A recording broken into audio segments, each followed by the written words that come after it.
عرشه وبداد كلماتي وصل وسلم وبارك على سيدنا محمد وعلى آله وصحبه في كل لمحة ونفس عدد ما وسعه علم الله. أما بعد، فأعوذ بالله من الشيطان الرجيم. بسم الله الرحمن الرحيم. قد أفلح المؤمنون الذين هم في صلاتهم خاشعون والذين هم عن اللغو معرضون والذين هم للزكاة فاعلون والذين هم لفروجهم حافظون إلا على أزواجهم أو ما ملكت أيمانهم فإنهم غير ملومين فمن ابتغى وراء ذلك فأولئك هم العادون والذين هم لأماناتهم وعهدهم راعون والذين هم على صلواتهم يحافظون أولئك هم الوارثون الذين يرثون الفردوس هم فيها خالدون. صدق الله العظيم. مولاي صل وسلم دائما أبدا على حبيبك خير الخلق كلهم محمد سيد الكونين والثقلين والفريقين من عرب ومن عجم فاق النبيين في خلق وفي خلق ولم الحمد لله. By the fadl of Allah subhanahu wa ta'ala wa jalla wa ala, in this session we should be even more thankful to Allah Jalla Majduhu that we are discussing the most important topic of all in this universe and in the field of knowledge, not only worldly knowledge, but even in the religious knowledge. This is the most important topic. In relation to any topic and its significance and importance, one should see what is the ultimate goal, what is the ultimate fruit a person will get. So let's say a person who is studying astronomy, if you want to see the importance, then what will be the end result? The end result will be the person will know what are the stars made of, what they are doing, what is their function, what are the gases, what are the planets made of, what is the dust of the moon and the dust of the planets. So the end result is dust and knowing the dust. If we take the medical science, the end result is study of human body. You also have a body. So it's not a very unique thing, but actually yes, studying the body. End result will be, someone will be analyzing the cells, urine, blood, things like this. Organs. In the laboratory, you'll be testing, okay, these are the blood cells, what are the cells doing, what are the germs doing, what is bacteria doing, and how to control. And up to now, in spite of so much advancement, we may claim it's advancement, but I don't think it is such advancement. We have not been able to control even the microscopic bacteria, in spite of we claiming we are very knowledgeable and we are human beings and we know this and we know that. Whenever we'll be able to control the bacteria, all the disease will come to an end. But the existence of disease and people dying in hospitals is giving a message that you even don't have control or fully even know the microscopic bacteria or the working of the cell. When you will know the working of the cell, there will be no cancer in the world. When a person can control the cells and how they develop and how they are disformed, etc. So as Allah subhanahu wa ta'ala said in the Quran, وَمَا أُوتِيتُم مِّنَ الْعِلْمِ إِلَّا قَلِيلًا, that you have been given but a very small, little knowledge, no matter what we say. Are you understanding me? Because I even in UK, I even speak in different languages, in Urdu, Punjabi, I mix it, so that because the purpose of the discourse is to communicate a message, it's not actually speaking the language. So I really am strange actually that that why people do lectures when people are Urdu speaking. I mean, every country they speak their own language. They never give lectures in other language, but for some reason they do here. So, but anyhow, if you're understanding, then that's fine. That for me it is. But if you are not understanding, because if I am going to ask questions to you after, and that will tell me. It's not people even there. I say they understand English. People who are born and bred in it, they don't understand even actually. Mostly our people understand street language. Yes, no, how are you? Hey, English, or the language of films and dramas. But these topics and then the terminology, sometimes they don't have an idea, and then they understand wrong. They get wrong messages, and that actually doesn't actually contribute or increase in their knowledge and wisdom. So their mind is have to work double speed. One is understanding the subject, the other is understanding the language. You see, so this is a problem. So you have to pay more attention if you want to understand.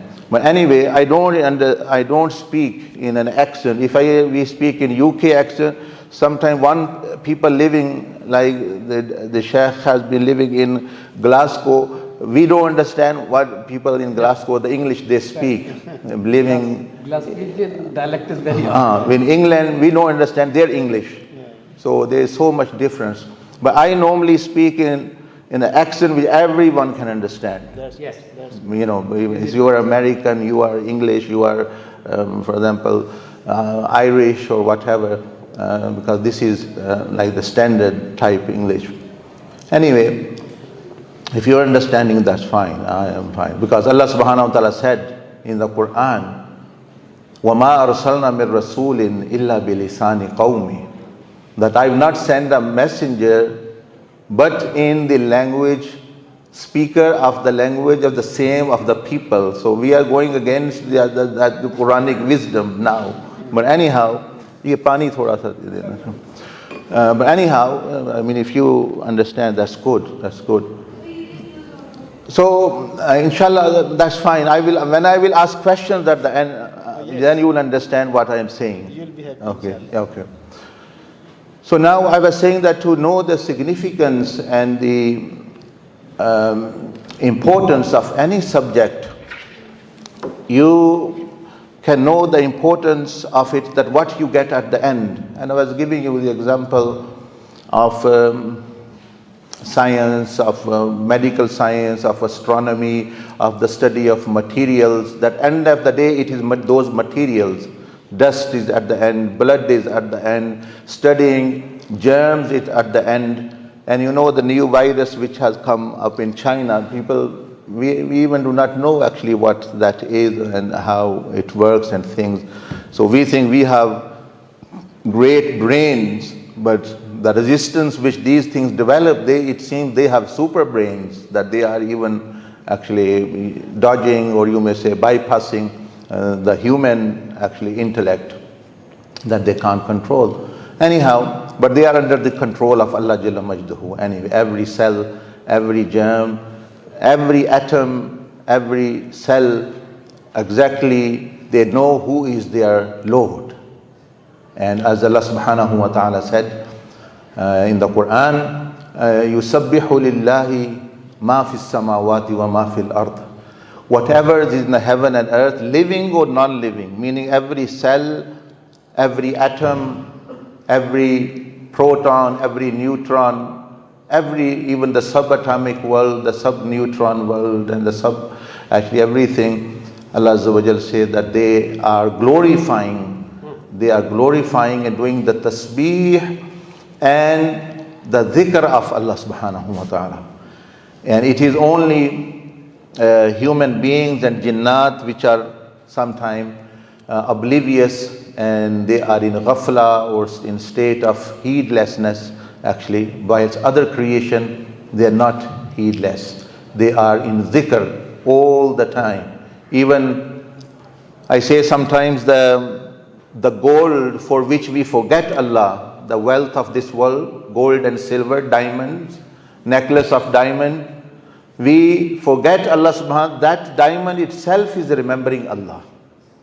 If you have the ears and if you have the insight, that gold and that diamond, that silver is also doing the tasbih and dhikr of Allah subhanahu wa ta'ala. So they themselves are doing dhikr.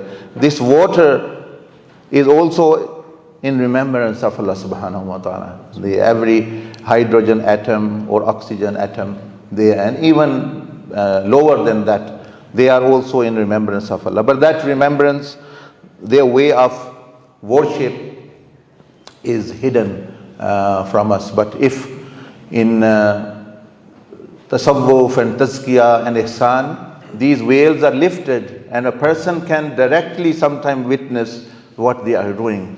As Rasulullah sallallahu alaihi wasallam showed many of the Sahaba Ikram, many Awliyah, Sulaha, they could see and hear what these things are saying actually.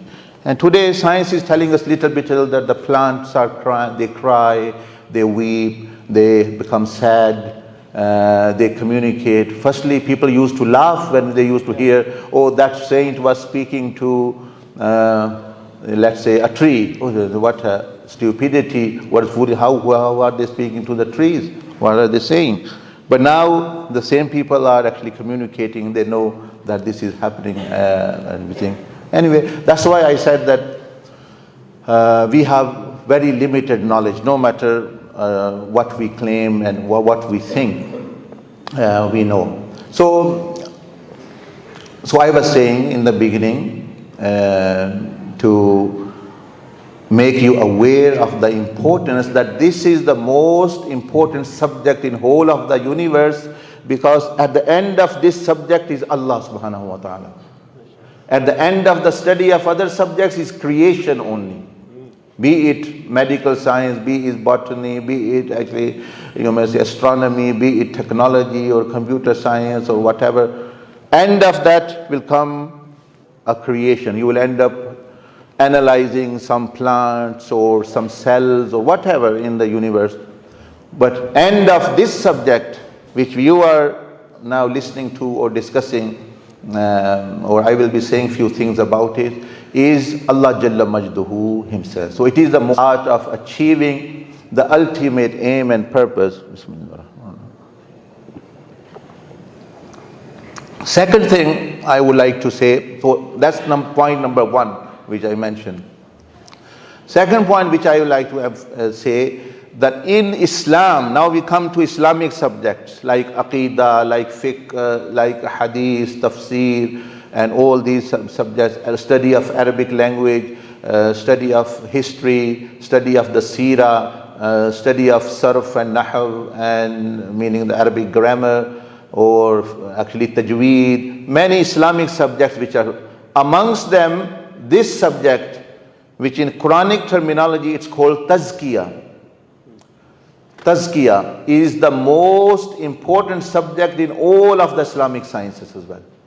So our people are sometimes, because they don't know, they are apologetic, they are defensive. Oh, tasawwuf is one of the very important, it's a good subject, it's the study of morality, a study of ethics, it is Islamic subject, it's not one of the subject, it is the most important subject of Islam. The most important. I will prove you now actually by Quran that actually it is the most important, more important than fiqh, more important than study of hadith, study of tafsir, study of things. The science of tazkiyah is not one of it, but actually the most important subject. So amongst the other sciences, study of the science to get to Allah is most important. Islam, study of Islam. And in Islam, then the study of this subject is the most important, because this actually gives you the tools. Mysticism is not the right word for this, not at all. Because mysticism means that it mystifies something, it is to obscure, something obscure. This science actually unveils. It is the opposite. It is the opposite of mysticism. It does not mystify things. It unveils the creation of heavens and earth and even the creator. Yeah. Excellent. So it is actually the opposite to that. But anyway, this term is used, this actually sometimes terms are used for different meanings and different, but literally this does not actually explain the concept of ihsan or tazkiyah or tasawwuf, nowhere near it does. Yes, where the term came from, Greek philosophy, that truly mystifies things. And that was proven actually that the philosophy they had, like Aristotle or others, actually they've not been able to actually explain things. That is why Europe suffered for centuries, because they were following their philosophy.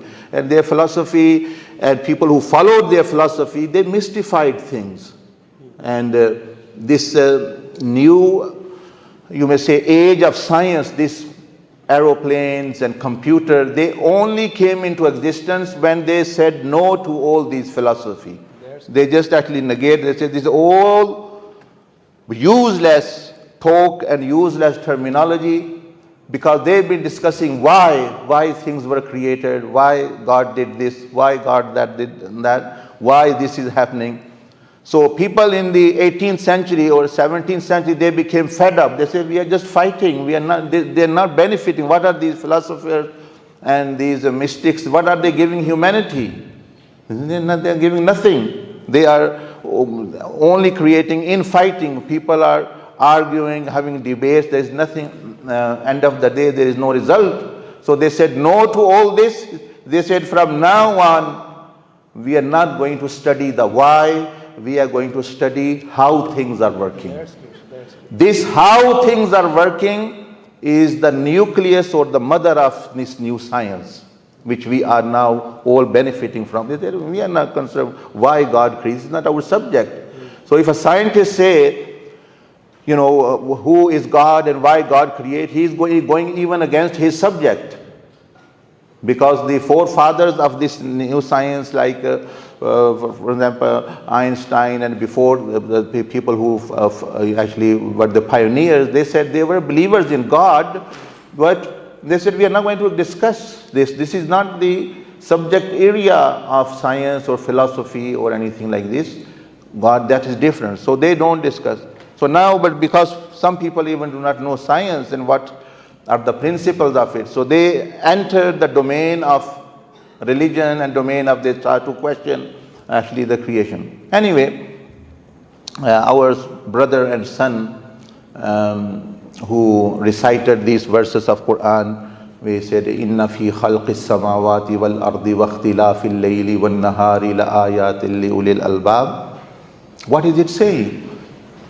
They are saying that all these things, all the study of science is the study of the signs of Allah subhanahu wa ta'ala.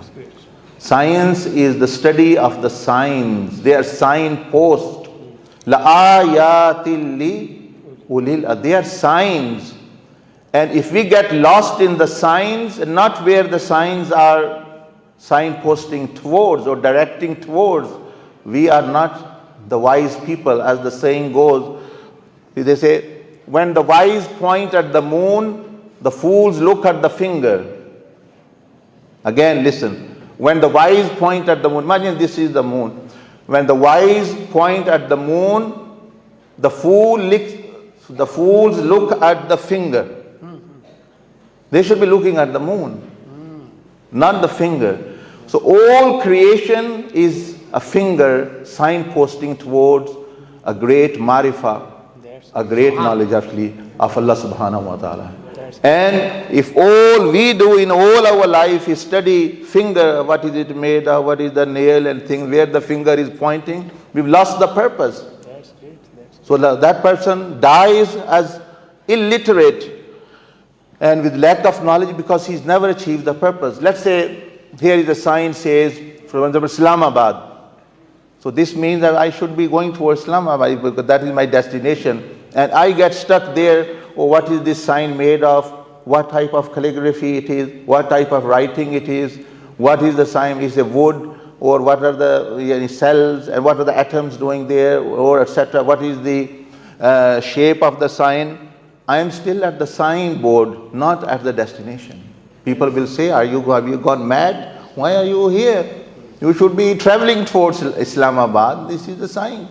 So all creation, the verse which he read, it says, Inna fi khalqis samawati wal ardi la ayatin li ulil bab alladhina yazkuruna Allaha qiyaman wa qu'udan and wa yatafakkaruna fi khalqis samawati wal ard rabbana ma khalaqta hadha batila.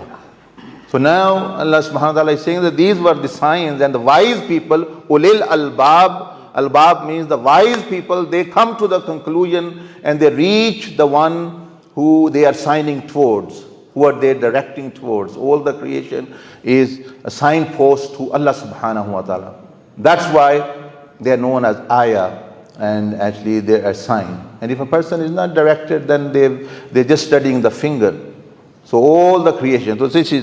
So these are also signs, like the Quranic verses are signs of Allah, they are called ayah. Ayah means sign, that they point, what is each verse? Each verse leads you to Allah subhanahu wa ta'ala. If each verse does not lead you to Allah, then that knowledge will be witness against you. We should think the philosophy of Quran. Each ayah means sign. So ayah, for example, Alhamdulillahi Rabbil Alameen, this should lead me to Allah subhanahu wa ta'ala. Not the study of, what does it mean? What is the tafsir? What is the Arabic makeup of the word? If it has not led me to Allah, I have wasted my knowledge. For example, similarly, in the outer world, all the creation is also ayat of Allah subhanahu wa ta'ala.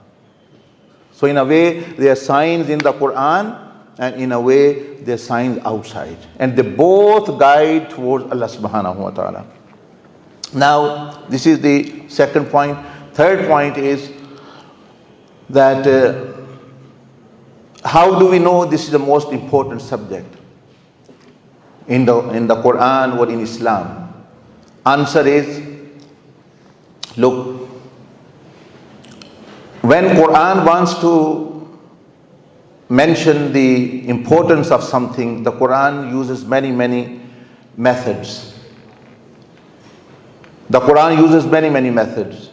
One is that the Quran, we find that the Quran mentions the oath of Allah subhanahu wa ta'ala, the qasam of Allah Jalla Majduhu. For example, saying, Wal asr, by time, innal insana lafi khusr. So, one oath, one qasam, one half, and this shows the importance of time. وَالتِّينِ وَالزَّيْتُونِ وَطُورِ سِينِينَ وَهَذَا الْبَلَدِ الْأَمِينَ. 4 oaths. So if the oaths increase, the importance increases. Yes. So if we analyze the Quran from this point of view, that on which subject, on which command, on which knowledge the Quran emphasized the most or took the most oaths on. If you study from Alhamd to Wan-Nas,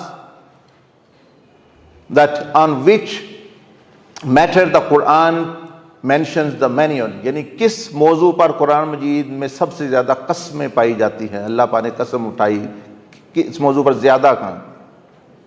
we come to one conclusion, that there are almost 7 oaths for one point.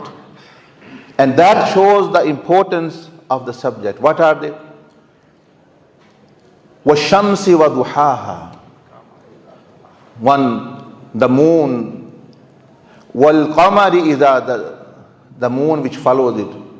وَالنَّهَارِ إِذَا جَلَّاهَا وَاللَّيْلِ إِذَا يَغْشَاهَا وَالسَّمَاءِ وَمَا بَنَاهَا وَالْأَرْضِ وَمَا طَحَاهَا وَنَفْسٍ وَمَا سَوَّاهَا فَأَلْهَمَهَا فُجُورَهَا وَتَقْوَاهَا قَدْ أَفْلَحَ مَنْ زَكَّاهَا. After mentioning 7 oaths, the Quran says, indeed the one who has purified, who's done tazkiyah, who has practiced tasawwuf, he has indeed become successful. Now, imagine, where is those people who say, oh, this is only one part of Islam, or some even saying it's not even part of Islam, this is na'uzubillah some kind of new thing or anything. The Quran is not saying, let's cite new thing. This is the most important thing in the Quran. That's why the Anbiya alayhim salam were said. Yatlu alayhim ayatihi is the means. وَيُعَلِّمُهُمُ الْكِتَابَ وَالْحِكْمَةَ, that's the means and the result. But what the actual thing was, وَيُزَكِّيهِمْ, what they did was actually to purify people. And here in Surah Ash-Shams, Allah Jalla Majduhu mentions the 7 oaths. And some scholars have said there are 11 actually. If we analyze and synthesize more, this is 7 to 11 actually these things. 7 verses but 11 oaths. Anyway, so now I mentioned to you 3 points, the importance and things. Now we'll be going to in a little bit of detail of the theoretical part of tasawwuf or tazkiyah. They are the same thing. Akhlaq. In ancient times, in 1st century, 2nd century, this was known as tazkiyah. It was known as ihsan. And in the time of Tabi'een, the first ever book written on this science actually was the book of Imam Ali bin Hussein Zainul Abidin, and he called it Ar-Risalatul Haqooq. It is the study of the rights of the creator and creation. What are the rights and how to you may say fulfill those rights. Or another book which this science was also known as Zuhud. So Imam Abdullah bin Mubarak rahimahullah ta'ala, the teacher of Imam Bukhari, and meaning the grand teacher of Imam Bukhari, which he takes many hadiths from Imam Abdullah bin Mubarak. Imam Bukhari takes, he was known as Amir al-Mu'mineen fil Hadith. And he was also a great Sufi, and he was a great scholar, great mujahid. So he wrote a book called Kitabu Zuhud, and that's what the tasawwuf was called at that time. And Imam Ahmad ibn Hanbal, he wrote Kitabu Zuhud. And so it was known of different, but tazkiyah, ihsan, ilmul akhlaq, ethics, morality, they're all but the same thing. Tasawwuf also means purification, same as tazkiyah. Tazkiyah means to purify something. Tasawwuf also means purification. And you should understand tasawwuf. Saaf karna, Urdu mein bhi kehte hain. किसी चीज़ की सफाई करना, साफ कर देना. So सफाई का मतलब cleanliness है, purification है. तज़किया का मतलब purification है. tasawwuf भी purification. It doesn't matter what you call it, as far as the reality is there. So it has a theoretical background and it has a practical aspect. I'm going to briefly mention more, but there is one third dimension which we will inshallah maybe do a lecture next time. That is the spiritual dimension of it. One is the theoretical, practical, and then the spiritual aspect of it as well. But anyway, now if you pay attention towards the screen, you will understand more. So background of it, theoretical background, theory and philosophy of self-purification and enlightenment. You can call it self-purification, you can call it purification, You can call it purification of the mind and heart and soul, whatever. These are names. The Quran also used different names for a different ways. Anyway, the concept is the same. So let's say, so look at this diagram here. This is the background. This is the theory. This is the theoretical aspect. I will explain that, and then we'll go to the practical. Theoretical aspect of it is that what is the basis? Theory means what is the basis of any science or anything. This is the basis, so you may understand this aspect and then the practical aspect. So pay attention toward the screen. 1, 2, 3, 4. How many parts are you seeing there? Let's see what you are understanding or not. How many parts you can see from here to actually here? Can you see? Yeah, with 1, 2, 3, 4, 5. How many can you see? देखिए ये कितनी, आप उर्दू में पूछते हैं भाई ये कितने हिस्से हैं इसके? आप पंजाबी में पूछने हैं क्योंकि अभी भी सही जवाब नहीं है.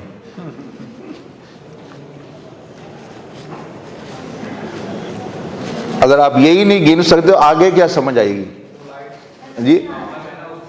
लाइट पड़ रही है, लाइट से तो और ज्यादा नजर आता है. कहते हैं नूर पढ़ना चाहिए, जुल्मत से नजर नहीं आता. Anyway, we go to background of it. So look, this is the first part. The first part is this one we are saying, the theoretical aspect of the tasawwuf or mysticism, TAZKIYAH, that it believes that firstly there was only Allah and there was nothing. Nothing else existed. Coincidentally, even science believes this as well, that there was nothing, no matter existed before. तो इस पे तो science भी मुत्तफिक है कि पहले कुछ भी नहीं था मखलूक में से. वो क्योंकि मखलूक को डिस्कस करता है. The science, the subject of science is not God और अल्लाह सुब्हानहू व तआला, the creation. Now so all these things which you see now, the sun, the moon, star, mountains, whatever, etc., they did not exist. So you understand this? Okay, let's go to the next part. Firstly, we were created in the world of spirits. This is the background of the tasawwuf. It has a basis because it has a spiritual background. You can't understand, you can't practice it unless you have the background, the theory. So this is, the theory is for a purpose. So in the world of spirits, आलम अरवाह में बच्चों, वो anyone can tell me what happened in alam arwah? What happened in the world of spirits? From you? From daughters? Yes, gentlemen. Allah took the oath from the people that He is the... Very good. Very good. What else? All said Yes. Thank you. Very good. What else? What happened to you, to me, in the spiritual? How did this all begin? How did this whole story begin of creation? Why are we in this dilemma now that we have to make choices between good and bad, and we are, being tested here severely in this dunya? Something happened there. If you don't understand that, then listen. If you have not seen the beginning of a film, you won't understand the middle. You won't definitely understand the end. If you have not seen the beginning of a drama, a soap, or actually, like dramas people watch, sometimes they are 100 episodes, sometimes 15, sometimes 20, and you only seen randomly 1, 2, you can't make sense. You can't just see the end and see what actually has happened. You might come to a wrong conclusion. Because every story has a beginning, middle, and end. This is the real story. Na'uz billah, our people, many of them, they are living in cuckoo land, meaning in actually somewhere unrealistic, fake worlds. They're reading stories, watching films and dramas, and then a worldview comes in their mind. They tend to know what is dunya, what is akhirah, what is the worldview. The worldview comes from your knowledge. And if you are taking the knowledge from here, internet, from this, from Sheikh Google, from this one, from this film, from this drama, there will be cocktail, which is khichdi, jisko kehte hain. There will be a cocktail and there will be mumbo jumbo in your mind, and then mumbo jumbo in your actions. People won't be able to make sense what you are doing. You yourself will be confused what you are doing. You are not. People say, that person is not happy with me. That person is not happy with me. I say to them, don't worry. Many people are not happy with themselves even. Why are you worried other people are not happy? यानी कुछ लोग तो अपने आप से भी खुश नहीं है, वो डिप्रेस्ड, स्ट्रेस्ड और परेशान फिर रहे हैं. आप ये रोना रो रहे हैं, वो मेरे से खुश नहीं है, वो अपने आप से भी खुश नहीं है. तो जो अपने पास नहीं चीज वो तुम्हें कैसे देगा? वो तो खुशी किसी और जगह से आनी थी और वो उसने ली नहीं. एक meaning they have a false fake purpose, fake objectives, fake actually you means of happiness. तो they don't give you the real. Tasawwuf, tazkiyah, ihsan gives you reality, haqiqah, reality, as a haqa'iq, reality, the truth, the ultimate truth. So the world of spirits, first thing which happened was there, look at this and I will point at the verse. Now, there was an assembly, like our brother said there, that came after, but before the Alastu bi Rabbikum, before that there was another assembly. What was that? Allah Azza wa Jalla in Surah, in the Quran, Allah subhanahu wa ta'ala mentioned in the 22nd juz, بعد أعوذ بالله من الشيطان الرجيم إنا أردنا الأمانة على السماوات والأرض والجبال. Allah subhanahu wa ta'ala says, we presented that a gift, a trust to the heavens, the earth, the mountains, meaning everything. This trust, this gift was presented to everything. And the Quran says that, can you see here this part, the whole of the nature, the mountains, the heavens, the seas, the earth, the stars, the moons, and angels, they all said that we do not want this trust. What is that amana? Anyone knows? Daughters? No, that's not the right answer, but it's good, mashallah. The mountain would not study Quran. So is there something the mountains can do as well? So what is that? You must have heard this ayah. This is the background and theoretical base of the tasawwuf and tazkiyah. This verse actually. That's from where everything begins in relation to the human being. So the Quran says, Inna aradna al-amana, we presented an amana, one gift. Allah said to the creation, I want to give you a gift, like I say to you, I want to give you a gift. Who wants this gift? Daughters, you want?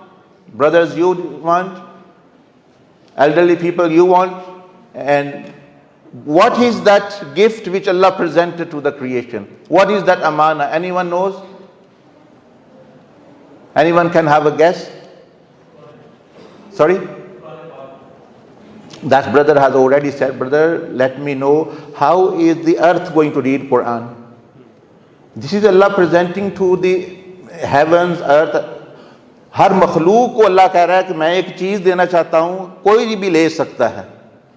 तो कुरान मजीद तो नहीं, ज़मीन ने तो नहीं कुरान पढ़ना, कुरान पे उसमें तो निकाह तलाक के मसाइल हैं, खाने पीने के मसाइल हैं, वो तो नहीं ले सकती वो. तो ये कुरान इससे मुराद नहीं है. बेशक कुरान अमानत है, लेकिन ये नहीं, इस आयत की वो मिसदाक नहीं है. ये sorry human, that exactly tells me you were not listening at all. It is presented to the human beings. I am saying to this brother, what do you want? And I say, well, do you know what it is? It can't be him. He is being presented.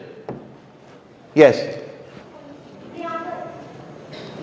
Niyabat, okay, that is actually something actually good. Yes, okay, that is one thing.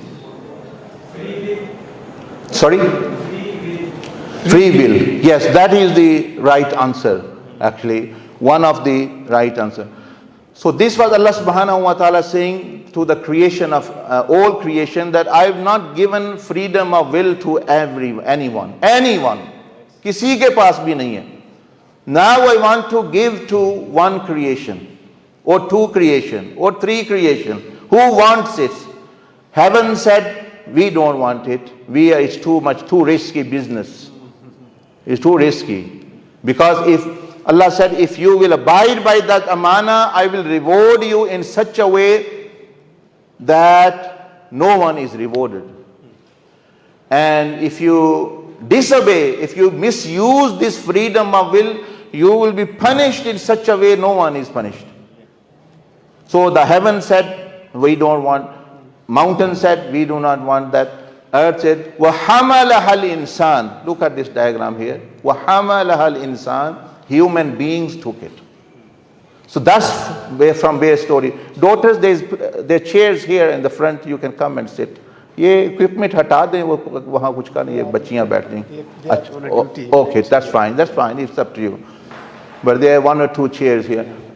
Anyway, so everyone understand this. This happened where you was there, I was there. The Quran is telling.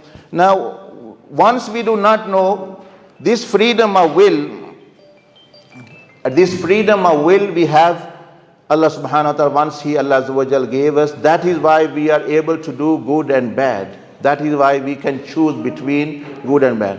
People don't know this verse, they don't ponder over this. That's why they ask funny questions about destiny, about taqdeer. Oh, what are we doing? Or if things are written, what are we doing? Because they don't know what happened. In the very beginning, this question was tackled by Allah subhanahu wa ta'ala that, look, O creation, I will give you an amana. You will have the choice. I am the giver of the choice. And I know what choices you will make. But you will bear the fruits or the bad results of this. Because you don't know what you are going to do. You have the choice. So ye samajh aa gayi aapko? This was the first assembly. Second assembly is which that brother, honorable brother, and our son said, Allah subhanahu wa ta'ala took an oath from us. Alastu bi rabbikum. You see, when anyone is giving this power, like Prime Minister, President, Dean, Director, they take an oath. I will abide by the rules of the university and I will fulfill my duties to the best of my abilities. I don't know how really they can take that oath. It's a very, very difficult matter. Yeah. When I hear presidents and others taking, I wouldn't take it. I will say, well, I'll do my best, but I can't, take oath on Allah's name. Actually, how can I live up to it? I'll be going against it every day, and that will be a curse itself.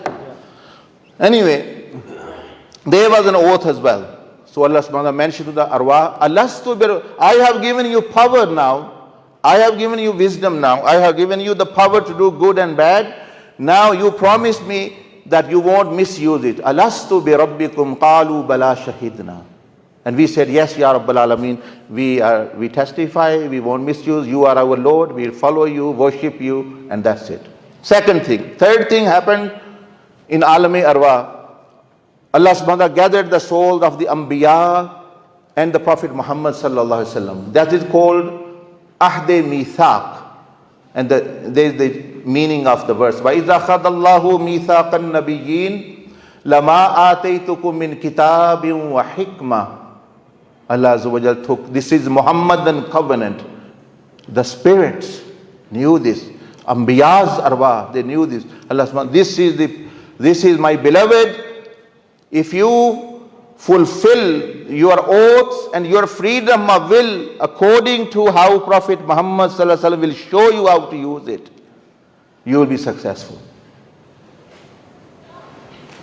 So to make it easy for us, आसान बनाने के लिए अल्लाह पाक ने फरमाया कि ये जो अब ताकत तो मैंने दे दी है, तुमने इस्तेमाल करनी है, लेकिन इसका तरीका इस्तेमाल के लिए मैं नबी भेजूंगा, वो तुम्हें मिसाल बन के दिखाएंगे कि कैसे आज़ादी इख्तियार को इस्तेमाल किया जाता है।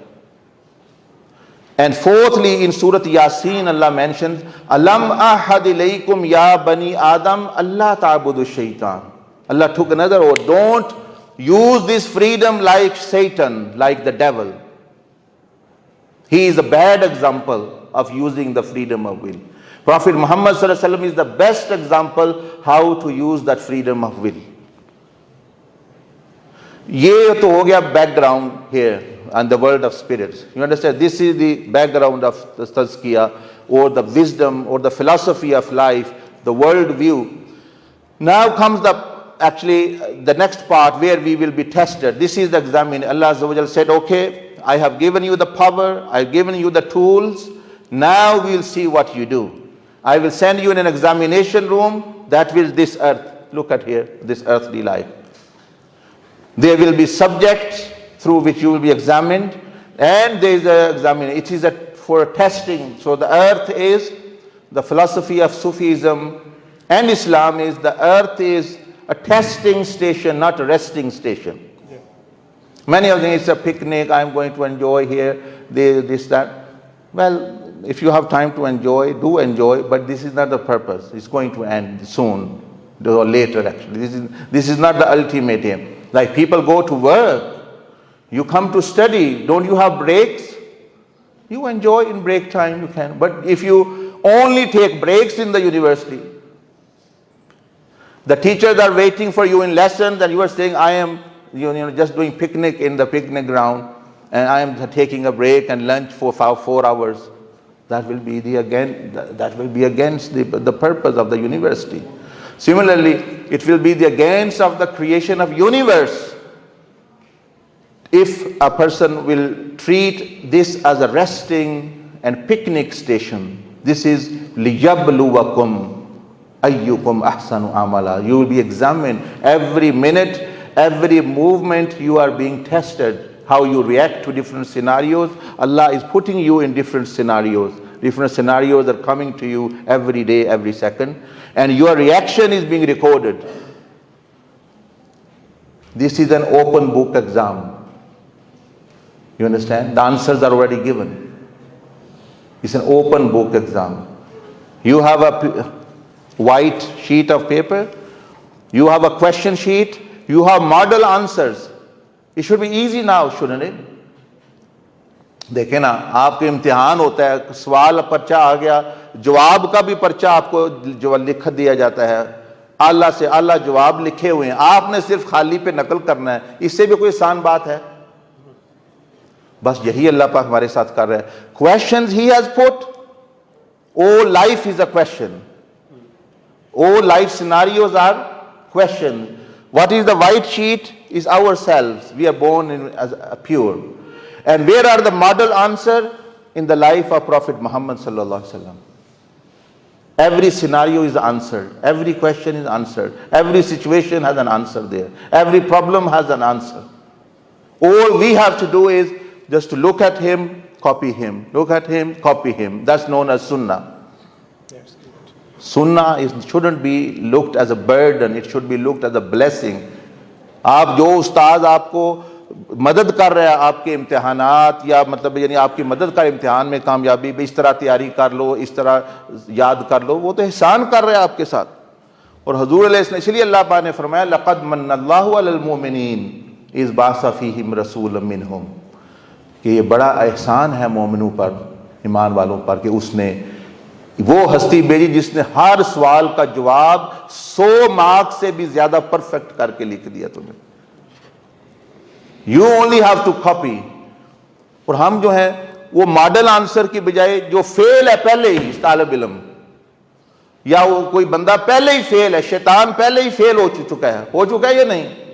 ही इज ऑलरेडी फेल्ड, बिकॉज़ अल्लाह सुब्हानहू व तआला सेड फखरुज फइन्ना अलैका लानती इला यौमिद्दीन, get out from here, you are cursed, yani you are deprived of my mercy until the day of judgment. So he is already failed and you are copying him. Is that wisdom? Is that knowledge? Shall we say that you are a very wise, clever person? You are copying a failure who have destroyed his own life, and you are copying him. And a person who is the most successful, beloved of Allah, beloved of the creation, you are not copying him. This is the example of those people who are following the Sunnah, the prophetic way, and who are following the shaitanic way. वो सारे रोएंगे. Sayyidina Abdul Qadir Jilani rahimahullah says, love whoever you want. You have choice. I cannot force you. आपने फरमाया कर लो मोहब्बत जिससे करनी है, मैं तुम्हें मजबूर नहीं कर सकता, तुम्हारे पास आज़ादी इख्तियार है, लेकिन ये लिख लो, know that हर मोहब्बत तुम्हें दुख देगी, जलील करेगी. Every love other than the love of Allah or for Allah subhanahu except Allah and His Messenger and the pious and righteous, every love is going to degrade you, is going to betray you, is going to disgrace you, is going to fail you. मैं हर मोहब्बत तुम्हें जलील करेगी, दुख देगी, ये मैं तुम्हें कह सकता हूं. कर लो जिससे करनी, करके देख लो. वो लैला मजनू की कहानी हो, या ससी पुन्ने की कहानी हो, या रोमियो जूलियट की कहानी, ये ड्रामे, ये फिल्में, ये सारी शायरी क्या है? ये वही शेख अब्दुल कादिर जिलानी के कौल की तस्दीक कर रहे, रो रहे हैं. अच्छा जी, सैड शायरी. अच्छा सैड, अच्छा जिसको जो पहले सैड है उसको खुश करना चाहिए, वो और गाने सुनता है, वो और गाने सुनती है, वही ताकि जो जख्मों पे नमक छिड़क रहे हैं. ये अपने भी खैर खारी, अपने इसी के कहते अपने ऊपर जुल्म करने वाले लोग पहले ही रो रहे हैं, ऊपर और जख्मों पे नमक. ये शेर सुनो, ये गाने सुनो, ये गजलें, ये उसी का रोना है, बेवफाई का रोना है. ये गाने, ये ड्रामे, ये बेवफाई का रोना है. सारे ये सारे मैसेज दे रहे हैं. वही जो शेख अब्दुल कादिर जिलानी रहमतुल्लाह ने एक जुमले में फरमा दिया कि हर मोहब्बत अल्लाह के अलावा तुम्हें जलील करेगी, दुख देगी, कर लो जिससे करनी है. और फरमाया एक मोहब्बत है, there is one love which will bring everything in your feet. एक ऐसी भी मोहब्बत है जो पूरी दुनिया को तुम्हारे कदमों में ले आएगी.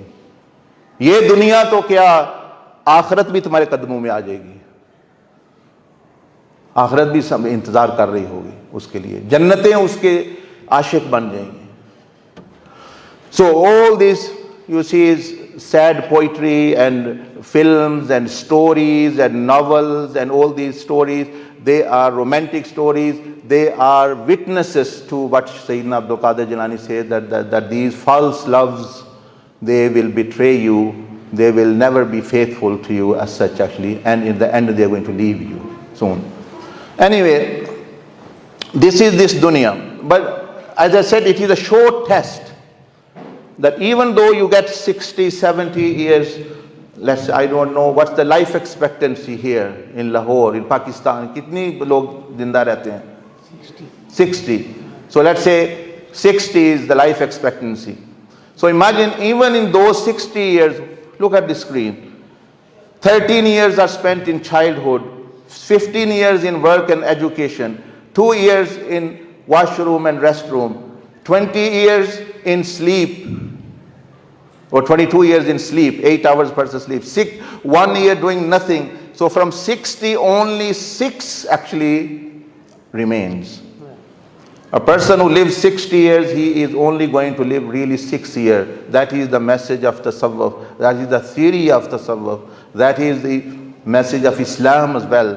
That this life is mal hayatud dunya, akul mata'ud dunya qaleel. Allah subhanahu wa ta'ala says, you see it big, but actually it is very small. 60 years are 6, 70 years are 7, 80 years are 8.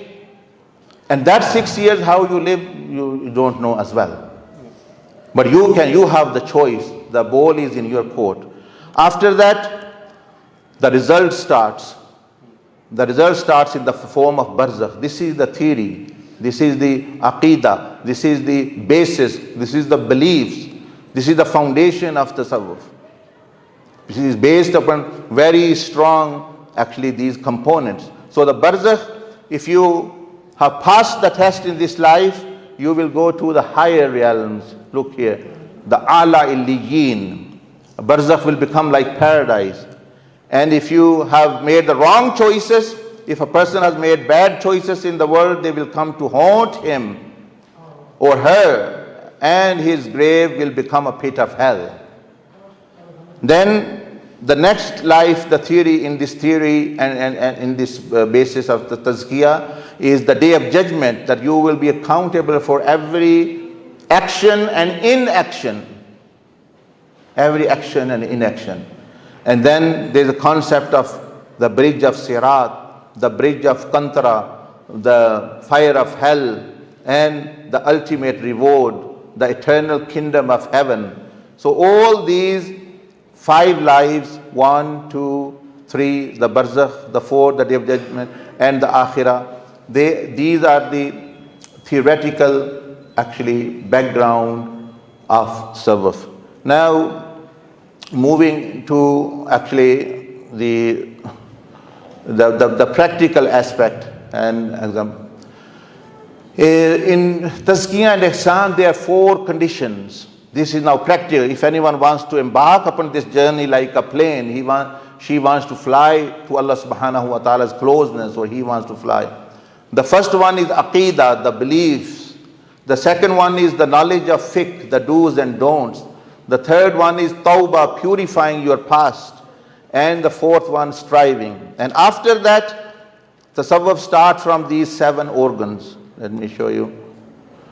So the background is that these 7 organs are attached to the heart, and the Prophet ﷺ said, which 7 organ, which already has been mentioned before here, if you can. So the tongue, the eyes, the ears, the feet, the hands, stomach, and private parts. These are the 7 organs. Through freedom of will, Allah is testing these 7 organs of us. And the tasawwuf, and Prophet ﷺ explained this, that he said that anyone who does any negative action, a dark energy, a black spot will enter the heart when a sin is committed. Then all the heart will become actually impurified. So the person will not have peace. Although he has everything which can give him peace, which he thinks it can give him peace or tranquility or actually serenity or enjoyment. He can have everything, but she will not be at peace. So that's why many people are dissatisfied, even though they have the best watch, the best car and clothes and everything, because peace does not come from it. Peace comes from Allah subhanahu wa ta'ala said, or the Prophet Allahumma anta salam wa minka salam wa minka salam. It is peace is from Allah subhanahu wa ta'ala, not from thing. Nothing can give you.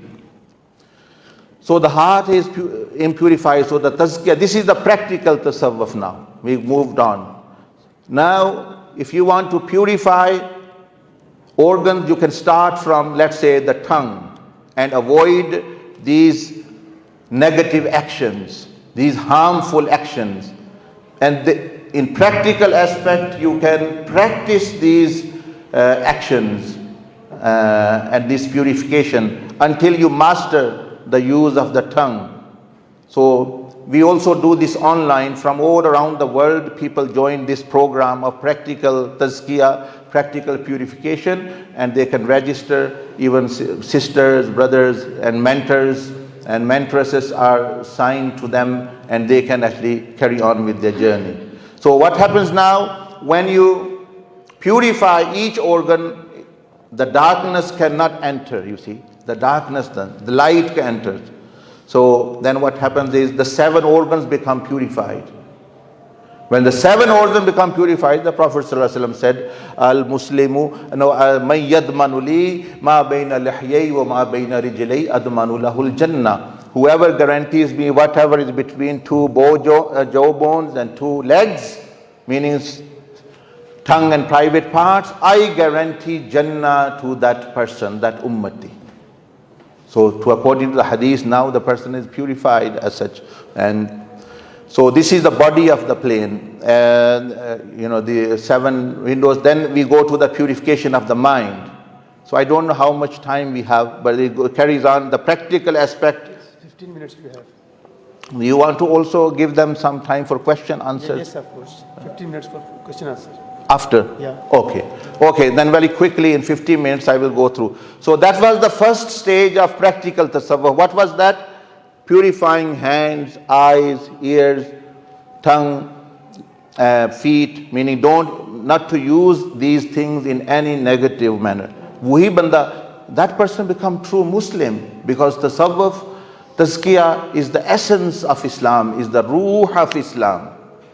All others are rules and regulations, but the actual thing is this. So the purification of the mind and is the second stage. So purification of the mind is that when shown as one evil whisper or evil, you may say waswasa, which is called, or sometimes bad thought enters, how to manage, how to purify that actually. So that method is taught to the person. That basically it is a science of how to manage good or bad thoughts. So there are two routes, one leading to the sin, one leading to the salvation. So then this is the root of sin, that a bad thought has come, the person slowly starts to think about that evil thought and allows the sparkle of evil to settle in the mind. What is going to happen? That spark is going to grow. Actually, it's going to go big, and it is actually going to, following this route, every bad thought will become a sin at the end of the day, and it will impurify your mind. So similarly, there is a route of salvation. अब ये दूसरा है बचाने का तरीका, practical. Evil, you don't fight with it, you just ignore it, because the Prophet ﷺ said, Allah has forgiven my ummah of bad thoughts. मुझे बुरे ख्यालात आते हैं, ख्यालात बुरा ना हो, ख्याल आते जाते रहते हैं, just ignoring them. When once you ignore, then slowly again bad thoughts will come, and you don't put it in action. A shield, an invisible shield develops your mind, and then the subconscious mind develop the habit slowly of rejecting and ignoring, and it's an autopilot. जिस तरह ये virus नहीं, anti virus आप computer में लगाते, ये भी virus आ जाते हैं ना माइंड में भी. सॉफ्टवेयर है, माइंड सॉफ्टवेयर है, कंप्यूटर में भी software. So when viruses come, it's dangerous. तो आप एंटी वायरस लगाएं, वो आने ही नहीं देता. It doesn't let it come. So now you have installed tazkiyah, and practical tasawwuf is that you've installed an antivirus system. So now the viruses will come, they won't be able to break through the mind as such. Okay. And then finally you will have a purified mind. The third stage is the purification of heart and soul. Let's give you the example. We will leave this. So then let's say this is the example of heart or soul. Nafs or qalb ki misal le le. It is inhabited with evil traits. Evil traits meaning evil like jealousy, or actually meaning envy, arrogance, love of the material things, hatred, etc., etc. It's like this. And each evil gives birth to many other evils. So they grow like a cancer in the person's heart and the person's nafs as well. So purification begins when we start to actually install good traits. So instead of hatred, love. Instead of jealousy, empathy, sympathy. That is through the practical tasawwuf. I'll show you how it is done. Then slowly you have the good traits dominating. I'm just going very quickly through it. And then finally your heart and soul comes in a state of purity, mutmainna, and actually purified soul actually, and then becomes more stronger. For this, in this you need, like an aeroplane needs light guidance, similarly you need in this pathways of this world, the runway is the sunnah. This is the only thing which actually can keep you the straight and sirat-e-mustaqim. And mashayikh and teachers, they are like captains of you are in aeroplane. This body is like a plane, and in it is the spirit. And the mashayikh, they are like an awliya, teachers, meaning trainers. They are trainers, they are coaches, they are coaches. Modern word is they are life coaches, spiritual coaches. They guide you how to drive all this body, mind, heart and soul to the pleasure of Allah. And every plane needs to be connected with a control tower. Any plane which becomes disconnected from the control tower is lost and actually it crashes. Similarly, who is the control tower? Is the Gumbad-e Khazra, is Rasulullah sallallahu alaihi wasallam. So any tasawwuf, anything which goes against Sharia, against the Prophet Muhammad sallallahu alaihi wasallam's teaching, that is no tasawwuf, no Sufism, no mysticism. That is shaitanic ideology then, once it's disconnected with the Prophet al-Islam. So people who are claiming to be Sufis, they're not following even the prophetic way, the prophetic Sunnah, the prophetic Sharia.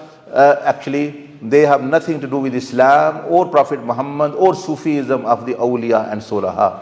They have come up with something new like Mirza Ghulam Ahmad Qadiani. We can't say he's teaching Islam, although they claim to teach Islam.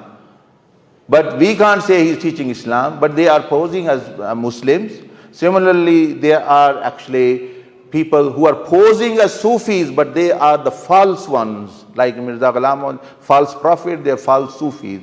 So they are saying all sorts of things. Oh, we don't need to follow Sharia, we don't need to pray, etc. We don't need any, for example, follow the rules and regulations, etc., etc. That is all. Then you are going towards destruction. So now I will finish actually, and this, but only the practical aspect. So this is the master map. So this is from where you begin your journey. This is the ultimate aim, which is the pleasure of Allah. This is beginning. This mountain you reach, mountain of beliefs, mountain of fiqh. So aqidah, fiqh conditions. Then this is the bridge, purification of the body, the 7 organs, purification of the mind, purification of the heart, purification of the soul. And then you reach your objectives, that you give preference to Allah subhanahu wa ta'ala, love and His command, to Prophet al-Islam, love and His sunnah, and to the creation and to the presence of Allah. And then by the fadl of Allah, you are in state of pleasure of Allah subhanahu wa ta'ala. This is like the master map, the practical tasawwuf actually.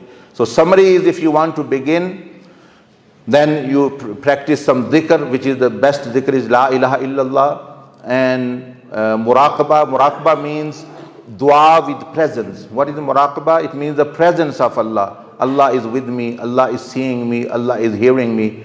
And then these organs are purified: tongue, ears, eyes, hands, feet, private parts, one by one, in a practical way. Look at this sheet. So this sheet can be given to you. It's online as well, free, or you can take material from our brothers here. And then you can practice, you can be guided. In Lahore, there are 2 centers who teach this free of charge. You can go and you can get these teaching. And then you slowly, even salah, is, for example, taught how you can improve the quality of namaz, the khashu, the presence, the huduri in prayers, etc., etc. And then some other practice sincerity, how to have the ikhlas, be sincere, truthful with Allah and with the people. There is a way to teach and practice. So it's practical tasawwuf. All these 5 things are given to the person to begin, and then as they progress, they can update and they can be guided further to the spiritual dimension. So the summary of all of it is, this is conclusion, that the basis of the tasawwuf is the life of Prophet Muhammad. Firstly, we know our journey of the human soul, the 5 lives, the theoretical background which I given you.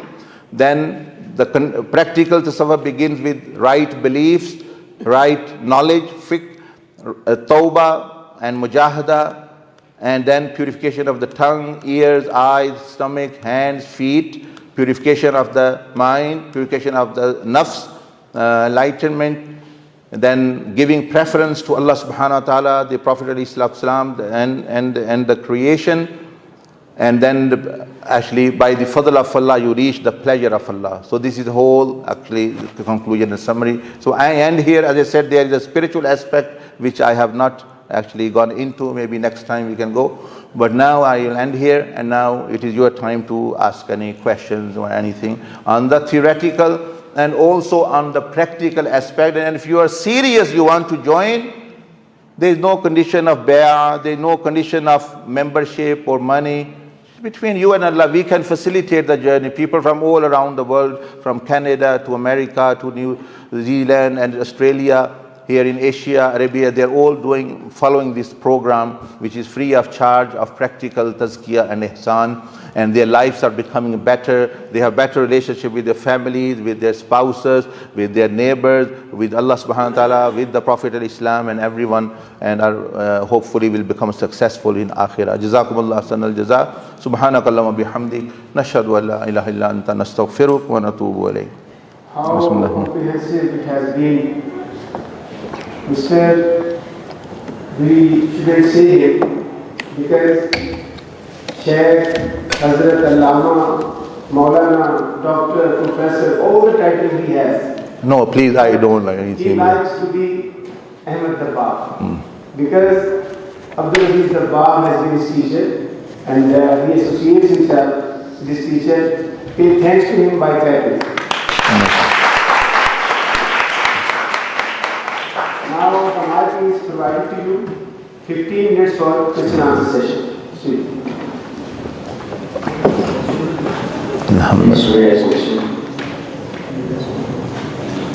Bismillahirrahmanirrahim. सबसे पहले शुक्रिया शेख का बड़ा उमदा और global project था। मेरे सवाल ये है कि शुरू में आपने तज़किया के हवाले से बात की है, उसमें आपने ऐसे तबका का तज़किरा किया कि वो तसव्वुफ का इनकार करता है, सिर्फ इशारा आपने किया। जी जी।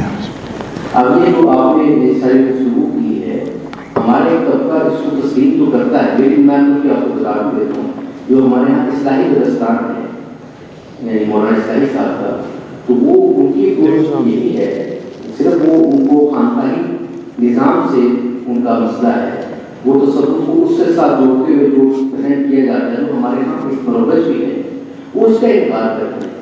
बाकी ये निज़ाम जो बकाया का निज़ाम है और इबादत का निज़ाम है, वो पूरे का पूरा उसके ज़रिए ही तज़किया की बात करके उसको तस्लीम करते हैं।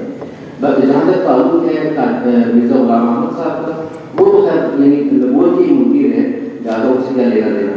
तो जो हमारे यहाँ तबक़ात मौजूद हैं, यानी तसव्वुफ़ के हवाले से जो उनके ख़दशात हैं, वो ख़दशात ये नहीं है, वो ख़दशा वही है जो उसके जो निज़ाम है पूरा बैत का और दीगर बहुत सी ऐसी चीज़ें हैं जिसको कहते हैं इसकी ज़रूरत नहीं है, नमाज रोज़ा सलात हज के लिए तज़किया हो सकता है। इस बारे में आपसे बिस्मिल्लाहिर्रहमानिर्रहीम। देखिए, मैं ख़ुद यानी सफ़र करता हूँ मुख्तलिफ़ ममालिक का, हर किस्म का बंदा दहरिए भी मिलते हैं, मतलब यानी ये जो गुमराह किस्म के लोग हैं वो भी मिलते हैं, और इस तबका भी जो आप जो फरमा रहे हैं इस्लाही तबका, उनका अपना एक नुक्ता नज़र है, स्कूल ऑफ थॉट्स है। वो मैं नहीं ज़्यादा जानता, पाकिस्तान के कुछ लोग वो होंगे जिनका आप कह रहे हैं, लेकिन इंटरनेशनली ऐसे लोग हैं। लेकिन उनको मैं ये कहता हूँ कि देखिए, दुनिया में बहुत सारे बातिल खुदा हैं, उनकी वजह से सही खुदा का इनकार कर देना ये कोई अक्लमंदी नहीं है कि भाई बहुत सारे लोग नुकसान उठा रहे हैं बुतों के सामने। देखो जी, बुत ईसाइयत क्या इस्लाम नहीं था पहले? क्या यहूदियत इस्लाम ही नहीं था?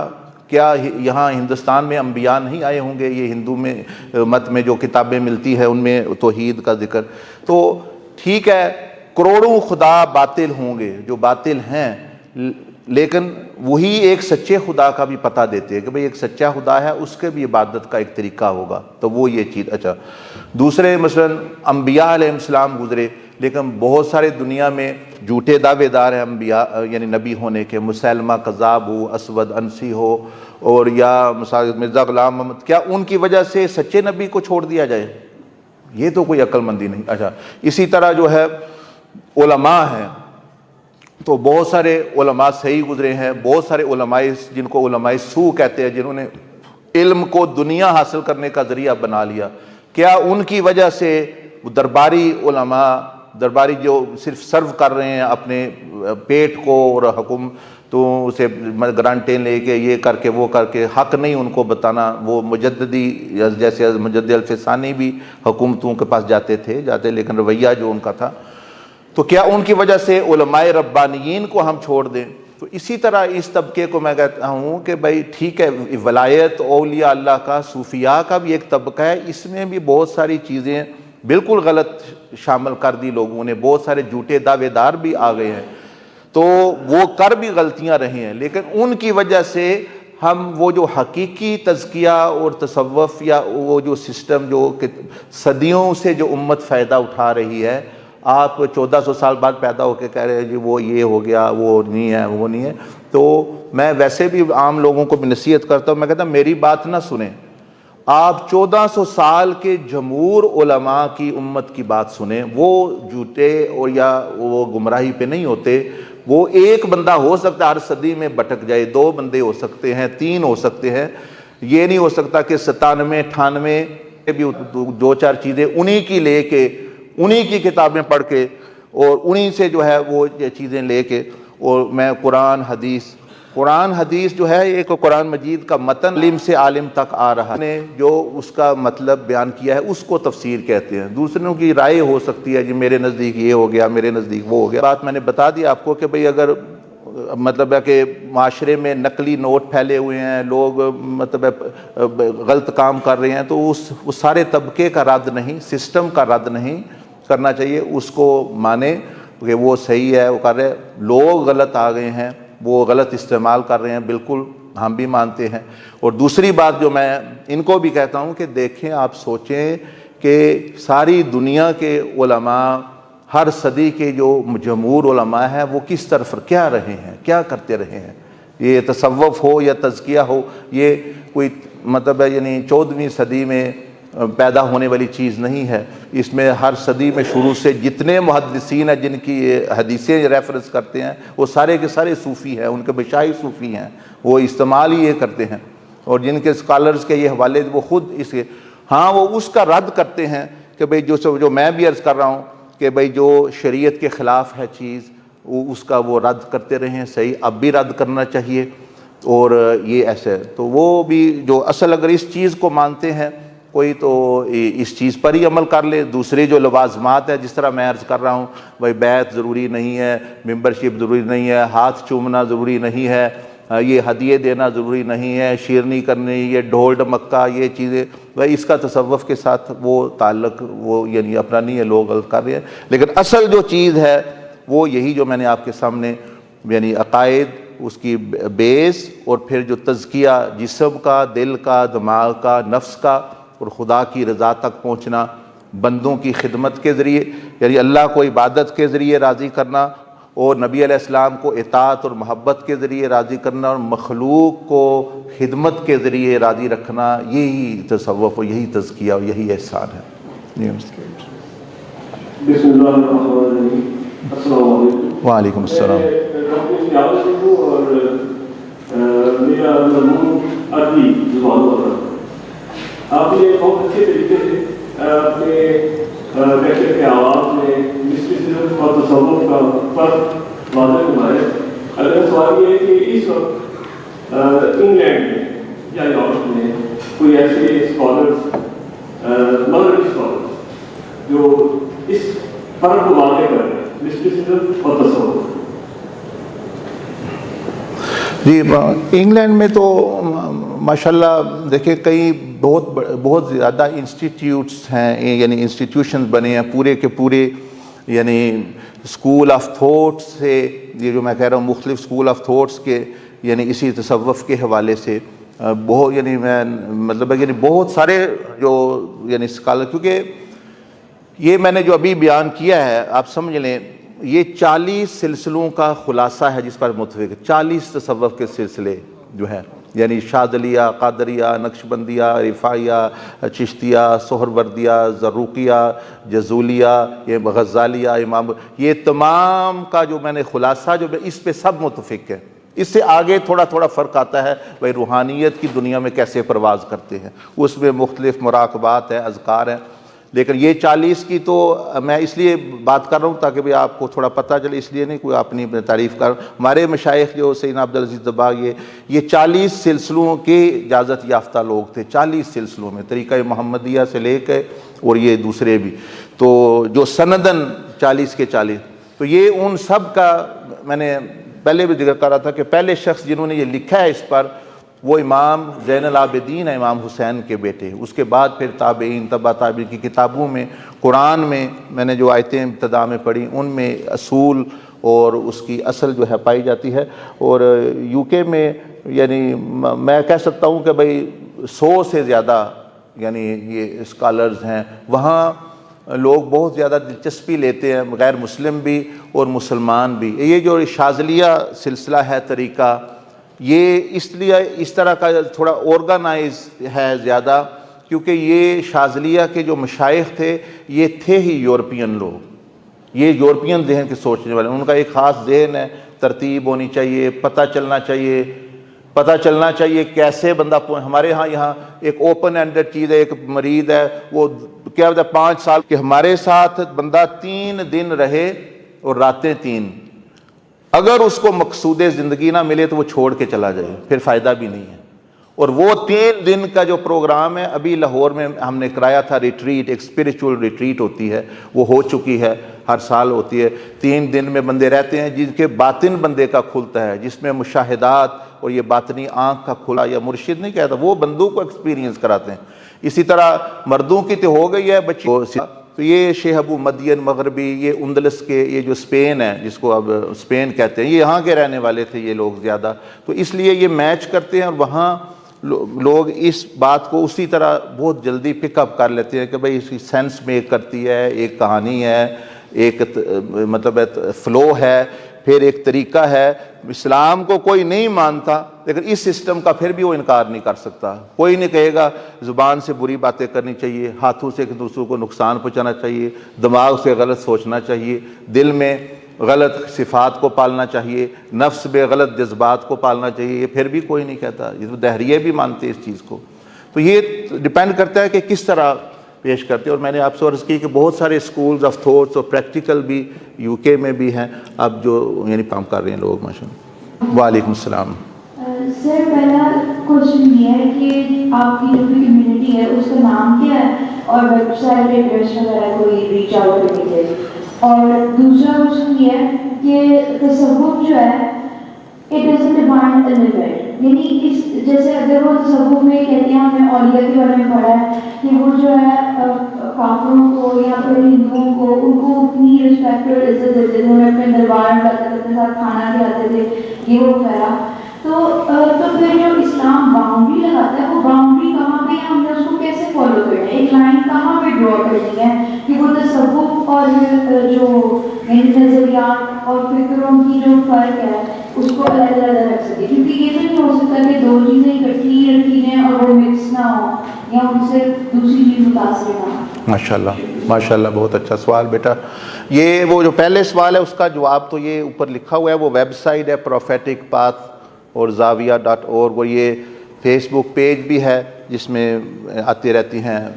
اور جو دوسرا آپ نے کیا سوال کہ بھئی ہم پڑھتے ہیں کہ بھئی یہ بہت سارے بزرگوں کے پاس ہندو آ کے بیٹھتے تھے، غیر مسلم بیٹھتے تھے، وہ ان کا احترام بھی کرتے تھے، بٹھاتے بھی تھے سارا.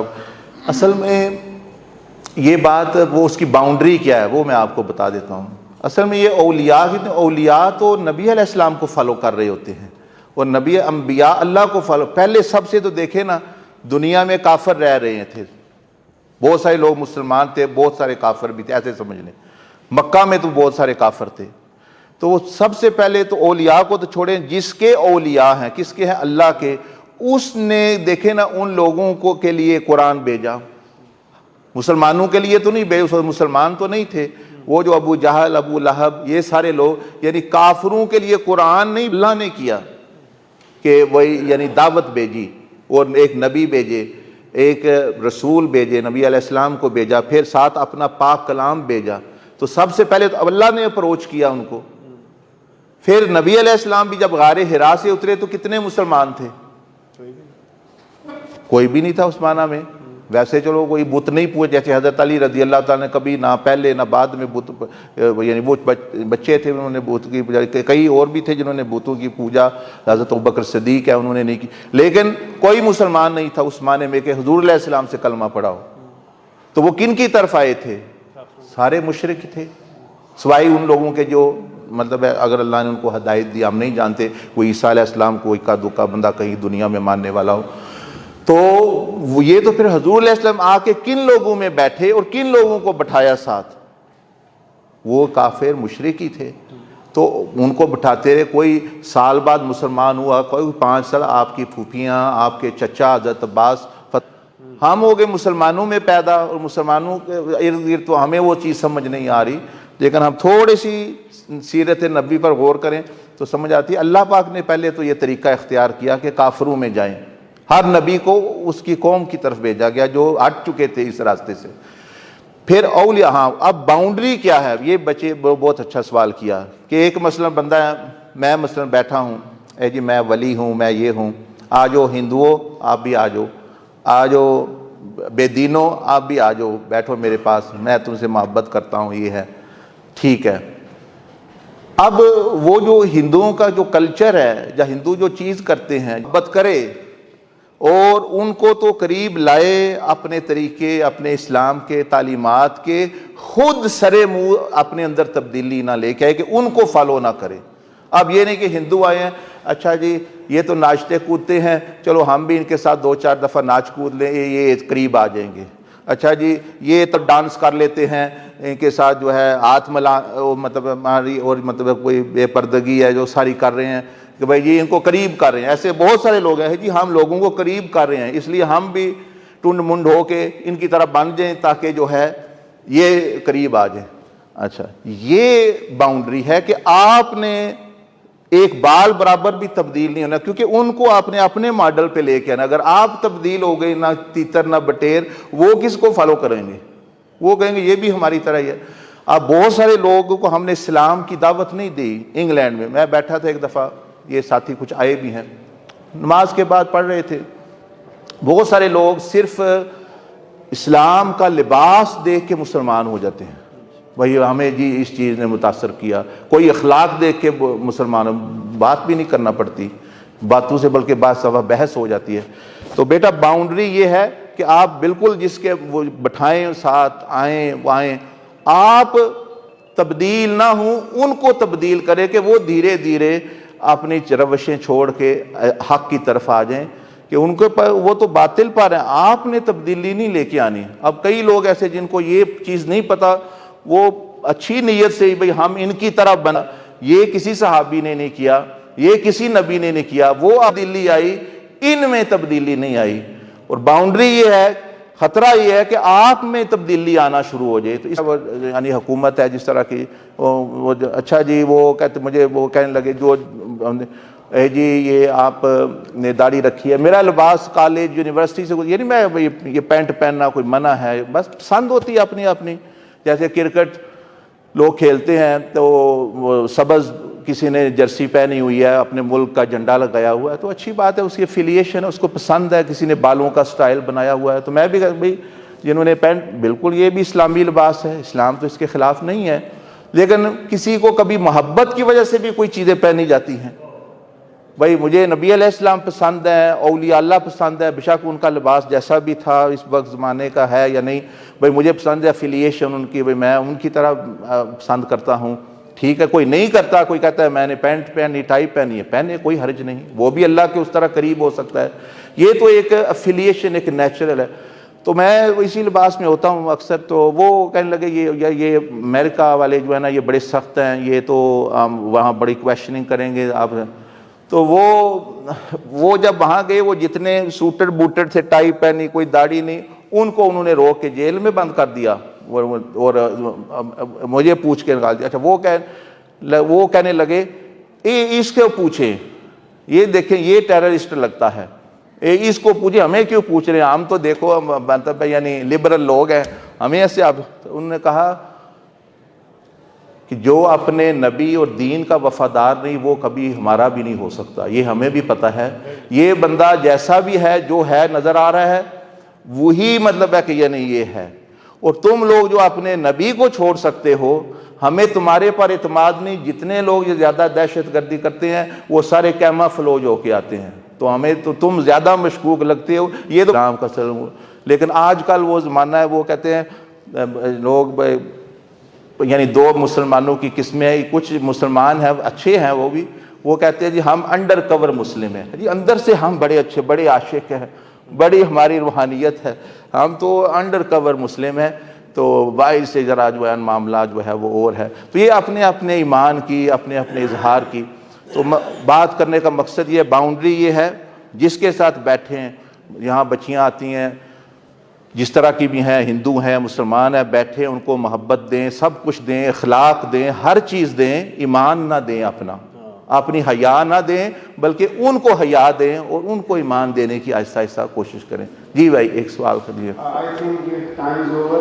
Now it's time to pay thanks to Hazrat Ahmad Dabbagh, and I invite the chairperson department of Arabic Islamic Studies, University of Lahore, Dr. Hafiz. Please welcome him. آپ بعد میں مجھ سے پوچھ لیجئے, میں ادھر ہی ہوں 5 منٹ انشاءاللہ.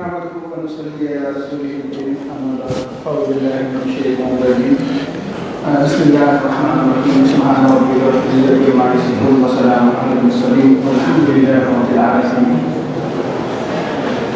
Respected Shaykh Ahmad Dabbagh, Principal, UK Academy of Islamic Sciences, dear colleagues, respected colleagues, dear students, ladies and gentlemen, I am just here to say a few words of thanks. I am very thankful to Shaykh Ahmad Dabbagh for such a kind arrival and presence in this Awliyah and reading room. And thank you very much, sir. You accepted our invitation. The most important thing that is your lecture, sir. The way you presented the mysticism, theoretic and practical mysticism, that is really, really wonderful, amazing, different and unique. And mostly people don't know this space of mysticism and tasawwuf. And let me dare to know, even mostly people and even scholars don't know.